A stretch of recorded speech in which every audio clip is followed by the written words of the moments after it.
retiro del fuero penal, el ex fiscal Marcelo Romero está en Radio Capital.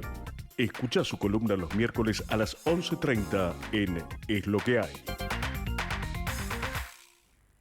Qué puntuales, qué puntuales. No lo puedo creer. Viniendo de nosotros es difícil. Difícil. No Bueno. de él llega No, horario. Buen día, Marcelo. ¿Cómo estás, Marcelo? Hola, ¿cómo están, chicos? Un gusto estar nuevamente con ustedes. Un saludo grande a toda la audiencia. Bueno, los extrañé, Nosotros Nosotros también. también. pero bueno, a veces los horarios son tiranos y coinciden, se superponen y no pude estar. No, está Acá perfecto. nuevamente. Marcelo, vos que ejerciste en el Poder Judicial, por favor nos desasnás un poco qué pasa con la jueza Ana María Figueroa, que cumplió 75 años, ahora pidió licencia. No, más o menos un detalle que, bueno, vos sos una persona que justamente se jubiló también. Es muy penoso para mí, A ver. como ex magistrado, ver a una jueza superior, estamos hablando nada más y nada menos que la Cámara Federal de Federal. Casación Penal. No tiene explicación. Uno llega al límite de edad, que son 75 años, establecido por la Constitución, Ujú. y automáticamente debe jubilarse, salvo que haya una nueva propuesta del Ejecutivo, un nuevo acuerdo del Senado, por 5 años más finales.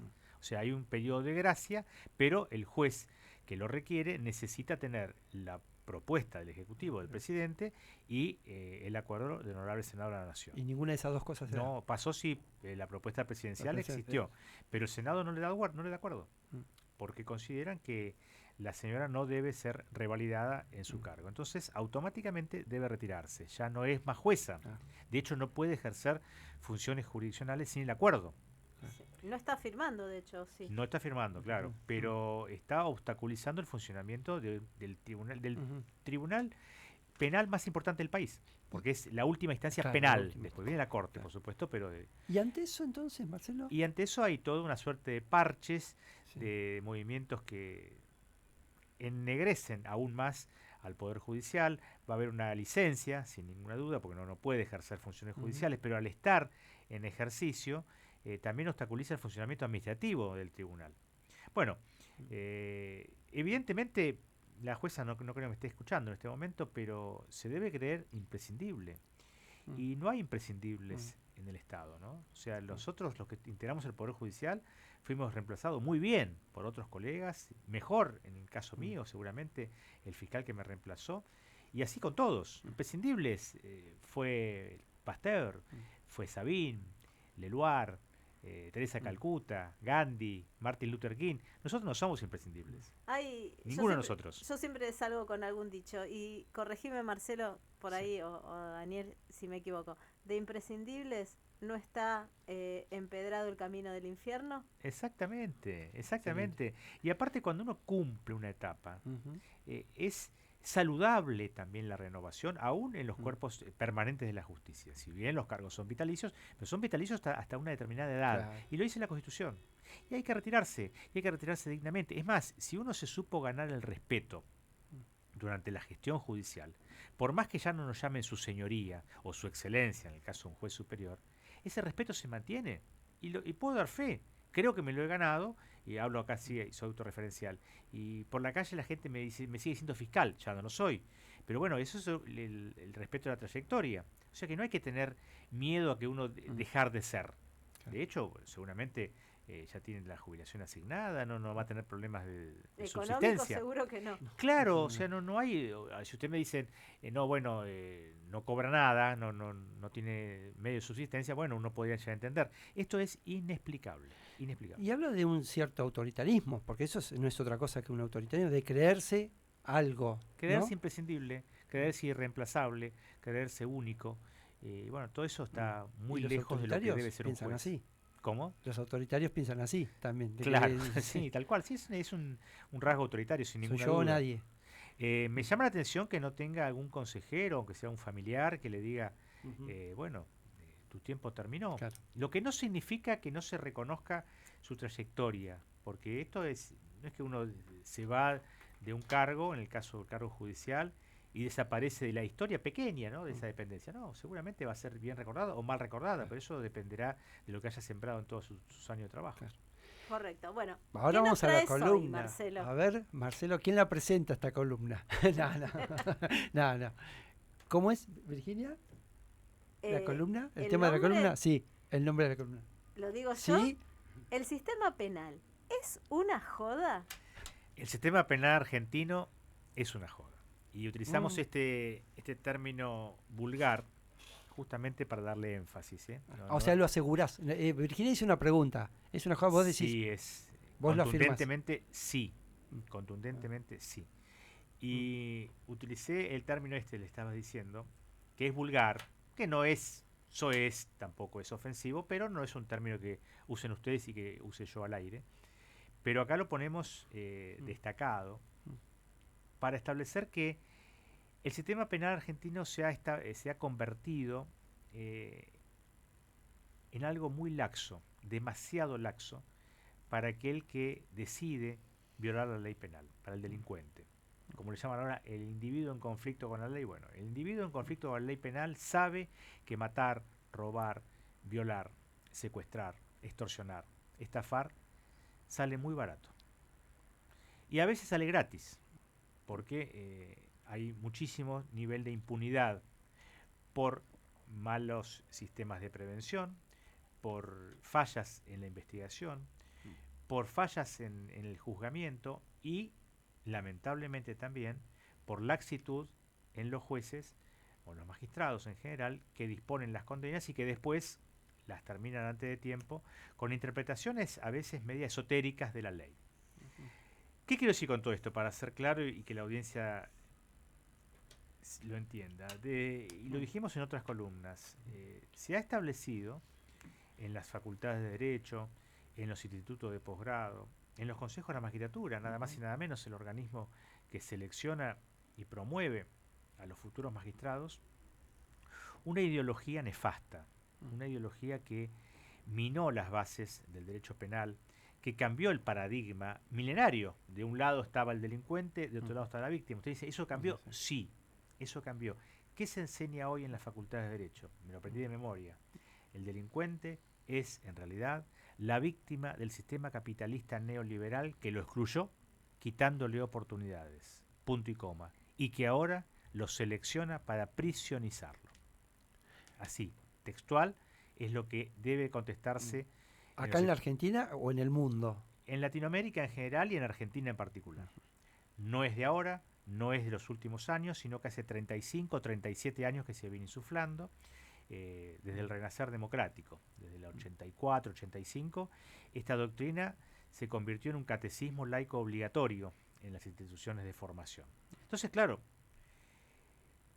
tiene lógica, tiene asidero, que un jovencito o una jovencita que va recibiendo esto en la facultad, bueno, lo tenemos a Simeón en el estudio que puede dar fe de lo que estoy diciendo, de cómo se enseña el derecho penal, el derecho procesal penal, la criminología hoy en las escuelas de derecho. De Casi todos los con niveles. culpa se lo enseña. ¿Cómo? Entonces, casi con culpa se lo enseña entonces.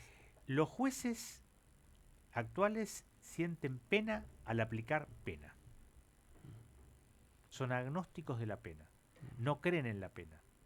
Consideran que la pena es algo que no debe existir. ¿Por qué? Porque son abolicionistas. Mal llamados garantistas. Hicimos la aclaración en otra columna. Sí. Claro, si las garantías Abolicionistas. es garantía de un proceso justo. Es el eso. respeto a las garantías, como su nombre Justamente. indica, constitucionales. El abolicionismo quiere destruir el derecho penal. No cree en el derecho penal, considera que es un abuso del Estado que le quitó el conflicto a los particulares. Para ellos, un delito debería resolverse entre víctima y victimario. Y si el victimario ya no está, por ejemplo, en homicidio, con los familiares de la víctima. ¿Y a dónde va eso? Porque uno dice, uno diseña un proyecto de vida, de justicia. ¿Cuál es el camino? ¿A qué nos conduce? ¿Dónde termina? Eso, ¿dónde termina? En lo que estamos ahora, en la pregunta que hizo Vir. Hoy el sistema penal es una joda. ¿Por qué?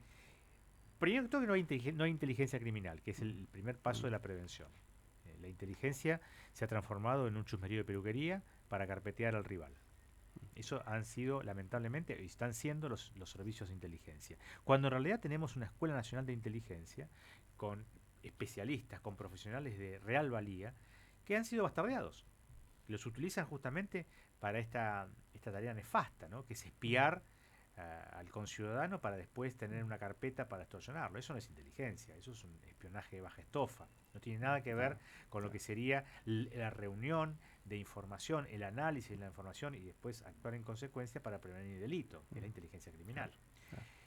Saquemos la inteligencia criminal, pasemos a la fase siguiente, la prevención policial en las calles. Bueno, nos hemos quedado con fórmulas de 1920, es decir, más policías en las calles, lo dicen todos los ministros de seguridad, vamos a saturar de policías. Y el delincuente, no hay que ser un especialista, el delincuente no se intimida con el policía, con la presencia policial. No va a robar delante del patrullero, eso es verdad, pero no podemos poner un patrullero por familia o un policía por habitante. Va a esperar que pase el patrullero, va a esperar que el caminante siga su camino, o el motociclista, o el ciclista. Y ante la cámara de seguridad no se va a intimidar porque lo vimos la semana pasada, cuando fueron los saqueos, cómo los delincuentes se filman a sí mismos y suben a sus propias redes sociales con nombre y apellido. Se ufanan, esa es la palabra adecuada. Se ufanan del delito cometido y muestran sus rostros y dicen sus nombres en las redes sociales. No se intimidan ante la imagen. Porque todo es una joda. Claro, entonces vamos a eso. Tendremos que ser un poquito más inteligentes. Ahora, seguimos avanzando. Las investigaciones no muchas veces dejan mucho que desear, porque como tenemos una gran deuda con la reforma del 94, sobre todo en provincia, que es la no creación de la policía judicial. Es decir, hoy trabajamos, o trabajan, mejor dicho, los fiscales, me desacostumbro, los fiscales trabajan o deben trabajar con la policía de seguridad y de investigaciones del Poder Ejecutivo, que no estoy criticándolas, al contrario, he trabajado con ellos toda mi carrera. Ahora, ¿se forma realmente al cadete de policía en lo que es la investigación? ¿Se le da formación adecuada para ser el auxiliar de un fiscal, el auxiliar de un juez? La respuesta es no. Entonces, le delegamos o le delegan los fiscales a un policía la investigación y el policía no sabe cómo empezar, pero no porque es un mal policía, sino porque está mal formado. Entonces después tenemos hechos donde el policía no sabe si sacar o no sacar el arma, si no la saca lo matan y si saca el arma hace un desastre. No es porque es un mal policía, un gatillo fácil, es que no fue formado, no fue entrenado y no se sigue entrenando aún después de graduado. Claro. O incluso en las pruebas tampoco hacen malas instrucciones. Recolectan mal las pruebas, ¿no? contaminan y anulan escenas. por eso se anulan causas también. Pero todo esto porque todo el mundo se equivoca o tiene una raíz común que es el abolicionismo, donde nada tiene que funcionar. El último eslabón, la cárcel. La cárcel tampoco funciona. La cárcel hoy es un depósito humano. Fíjate que siempre nos hablan del hacinamiento, de las condiciones paupérrimas que son reales, ¿verdad? 100%. Ahora, ¿escuchaste alguna vez decir hay que construir nuevas cárceles? ¿Hay que reparar las existentes? Nunca lo escuchamos. Entonces, la conclusión es sencilla. Reitero, no hay que ser un especialista. Es un programa de abolición del sistema penal. Todavía no lo lograron, porque existe, aunque sea formalmente existe, y en algunos casos funciona. Pero en realidad, en conjunto, es una joda. Marcelo, vimos el caso acá en Tolosa de esta mujer, una señora que entra en la casa, que le pegan el tiro al perro, el delincuente de una banda muy violenta. Le da un culatazo con... Sí, lo has visto. 280 salidas tenía. Había violado la perimetral. Y tenía avisos. Y la justicia ¿Y entonces? No hizo nada. Bueno, es otro ejemplo de lo que estamos diciendo. O sea, ¿existen los avisos? Sí. ¿Existen las pulseras o las tobilleras? Sí. ¿Existen las cámaras de seguridad? Sí, hay una cámara privada ahí que muestra absolutamente todo. Esa persona en cualquier país serio del mundo no sale más de la cárcel. No sale. Y si sale, sale dentro de 40 años. Sí sale. Por ejemplo, en España, con la prisión permanente revisable, puede salir en 40 años si realmente demuestra que tiene un arrepentimiento. El sistema penal de Argentina es una joda. Gracias. A ustedes. Concretísimo, Marcelo. Como siempre, un gusto escucharte. Gracias. Esta fue la